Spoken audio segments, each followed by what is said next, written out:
जय माता दी। आप सभी का आपके अपने चैनल ज्योतिष ज्योति गुरु में बहुत बहुत स्वागत है। आज हम बात करेंगे नवरात्रों के विषय में। हमारी माता रानी सभी के घर में पधार रही हैं।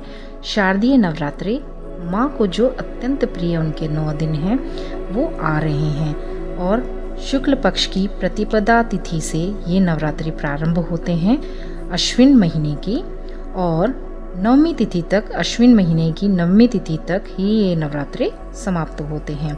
तो चलिए जान लेते हैं कि ये पर्व देवी माँ की आराधना को समर्पित है, देवी माँ को समर्पित है। उनकी शक्ति सभी जानते हैं। शास्त्रों में इन नवरात्रों का विशेष महत्व है, क्योंकि कहा जाता है कि नवरात्रि के ये 9 दिनों में माँ दुर्गा के 9 स्वरूपों की अलग अलग आराधना की जाती है और उनकी इस तरह से आराधना, सेवा, पूजा उनकी करने से जीवन में रिद्धि सिद्धि की प्राप्ति होती है।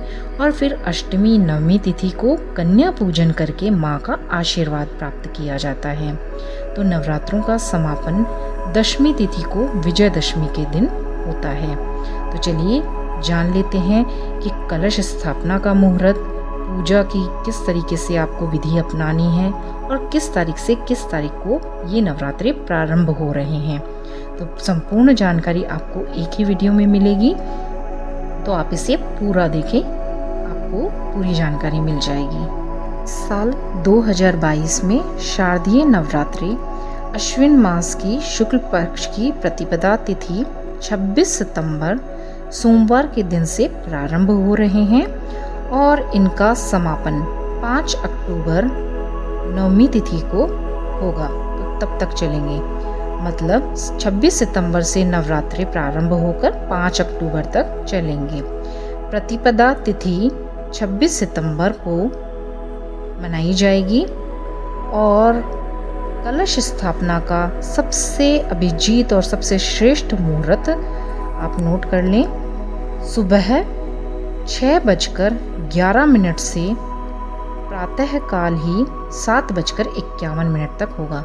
ये सबसे शुभ मुहूर्त है और अभिजीत मुहूर्त भी है। तो अभिजीत मुहूर्त प्रारंभ होगा इसी दिन 26 सितंबर को, लगभग 11:30 बजे के आसपास होगा प्रारंभ, मतलब 11:40 के आसपास, और यह 12:30 बजे तक चलेगा। तो आप इसमें भी कलश की स्थापना कर सकते हैं। वैसे माँ को सुबह सुबह ही कलश स्थापना करें तो सबसे सर्वश्रेष्ठ होता है।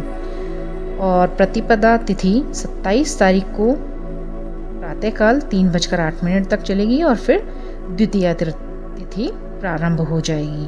तो आप इस श्रेष्ठ मुहूर्त में 26 तारीख को कलश की स्थापना, घट स्थापना करके माँ को अपने घर में विराजित करके उनका नवरात्रों का त्योहार बहुत ही श्रद्धा से, खुशी से, उल्लास से मना सकते हैं।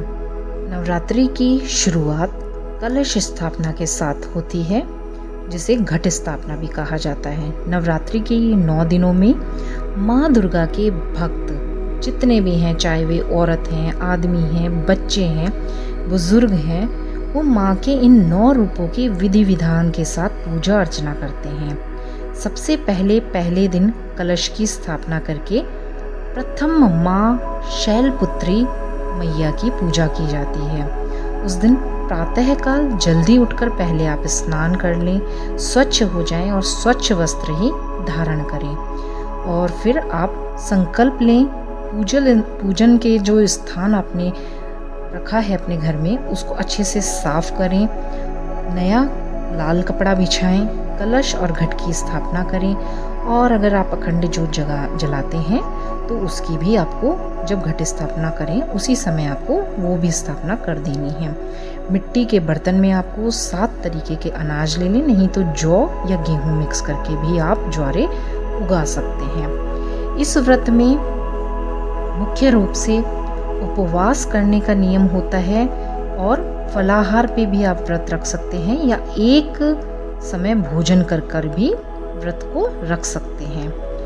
इसका कोई बहुत बड़ा विशेष कोई नियम नहीं है, बस आप श्रद्धा भाव रखें। एक समय भोजन भी कर सकते हैं या फल, जो भी मौसमी फल चल रहे होते हैं उस पर भी आप व्रत रख सकते हैं। बस आपके स्वास्थ्य को ध्यान रखें, क्योंकि माँ है वो हमारी, और माँ कभी भी बच्चों को परेशान नहीं देख सकती हैं।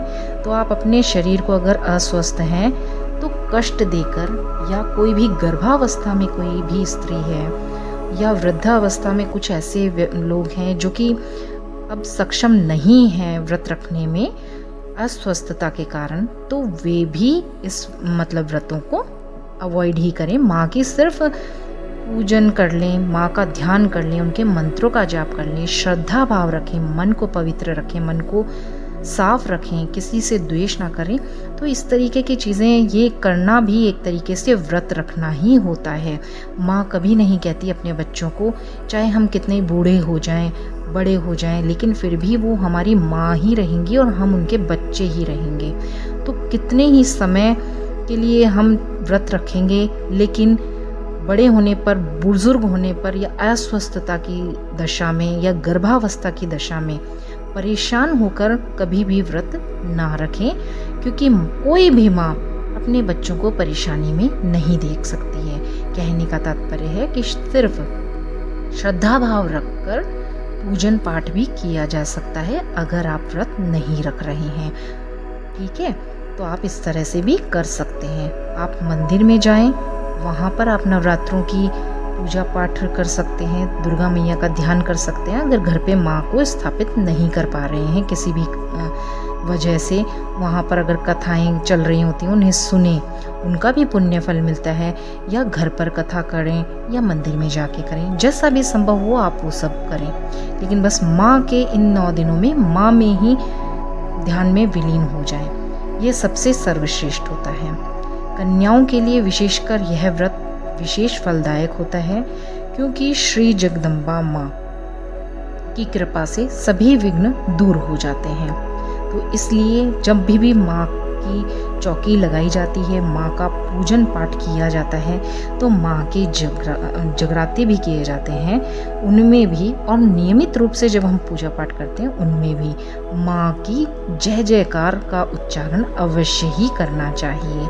जयकारा शेरा वाली माई दा, बोल सच्चे दरबार की जय, इस तरीके से भी आप जयकारे लगा सकते हैं। या हे माँ दुर्गा आपकी सदा ही जय हो, कुछ भी बोलें लेकिन माँ की जयकारे अवश्य ही लगाएं। मिट्टी के बर्तन में आपने मिट्टी डाल ली, साफ मिट्टी डालनी है आपको। उसमें आपको जो भी आपने धान बोना है, जौ या गेहूँ, वो बो देना है। उसको हल्का हल्का पानी से गीला कर देना है और फिर कलश की स्थापना करनी है। तो एक कलश आपको उसके ऊपरी भाग में रखना है और उसके ऊपर कलावा बांध दें। कलावा मतलब मौली बांध दें। मौली बांधने के बाद आप उसे मिट्टी के पात्र के ऊपर रख चुके हैं। अब उस कलश के अंदर आपको अशोक के या आम के पत्ते रखने होते हैं। अशोक के पत्ते आप उस स्थिति में रखें जब आपको आम के पत्ते नहीं मिल रहे हैं कहीं पर भी।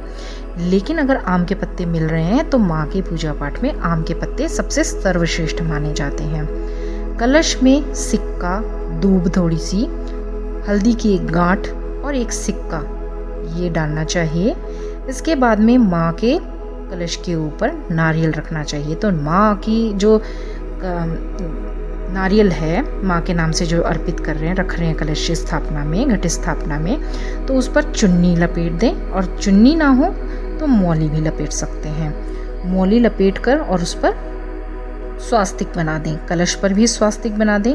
इस तरह घट स्थापना पूर्ण होने के बाद समस्त देवी देवताओं, सबसे पहले गणेश जी का आह्वान आप करेंगे, माँ का आह्वान करेंगे, देवी देवताओं का, वरुण देव का, इनका आप आह्वान करें और पूजन शुरू करें। फिर माँ को जो भी सामग्री होती है वो सब अर्पित करनी चाहिए और उनका विधि विधान से टीका वगैरह करके, मंत्रोच्चारण करके आरती करनी चाहिए, कथा करनी चाहिए। कपूर से आरती अवश्य ही करें। हर दिन के अनुसार माँ की पूजा पाठ करें। प्रथम दिन शैलपुत्री की करें।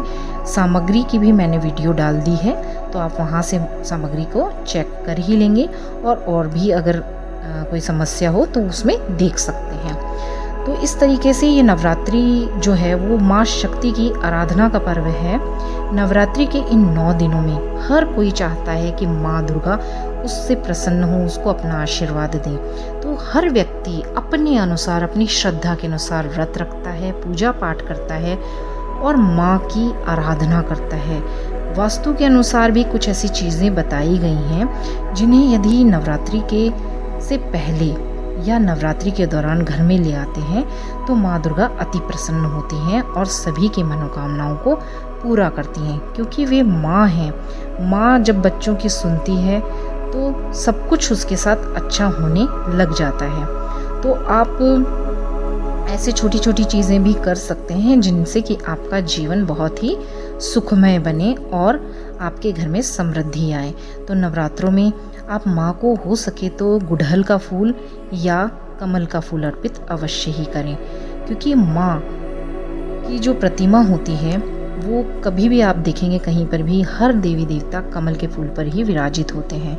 तो माँ को कमल का फूल अगर अर्पित किया जाता है या गुड़हल का फूल तो बहुत ही सर्वोत्तम होता है। ना मिले तो आप गुलाब का भी अर्पित कर सकते हैं, गेंदे का भी अर्पित कर सकते हैं। तो वो आपके ऊपर पूर्ण रूप से निर्भर करता है कि उस समय क्या सिचुएशन है और आपको वो चीज़ें मिल रही हैं या नहीं मिल रही हैं। मैंने दोनों तीनों तरीके की आपको पुष्प बता दिए हैं। तो इस तरीके से आप अपने घर में सुख समृद्धि बढ़ाने के लिए एक तो हर श्रृंगार का पौधा नवरात्रों में अवश्य ही लाकर लगाएं। इससे क्या होता है कि वास्तु ठीक होता है और घर में सुख समृद्धि का वास होता है। तो इस तरीके से आप माँ की पूजा पाठ, उनकी आराधना बहुत ही सुख शांति से और बिल्कुल साफ मन करके माँ को बिल्कुल समर्पित होकर करें तो यह बहुत ही सर्वोत्तम होता है। तो चलिए जयकारे लगाते हैं माँ के, और माँ के जयकारे लगाइए। कमेंट सेक्शन में लिखिए जय माता दी, लिखिए जय माता दी से भर दीजिए कमेंट सेक्शन को। और आप सभी को यह वीडियो कैसी लगी आप कमेंट के जरिए बता सकते हैं। और आप सभी के नवरात्रि बहुत ही अच्छे जाएं। माता रानी की कृपा सभी पर सदा सर्वदा बनी रहे। इसी मंगल कामना के साथ आप सभी से विदा चाहती हूँ और मिलते हैं नई वीडियो के साथ। तब तक के लिए आप सभी का बहुत बहुत धन्यवाद और आप सभी का बहुत बहुत हार्दिक अभिनंदन। जय माता दी।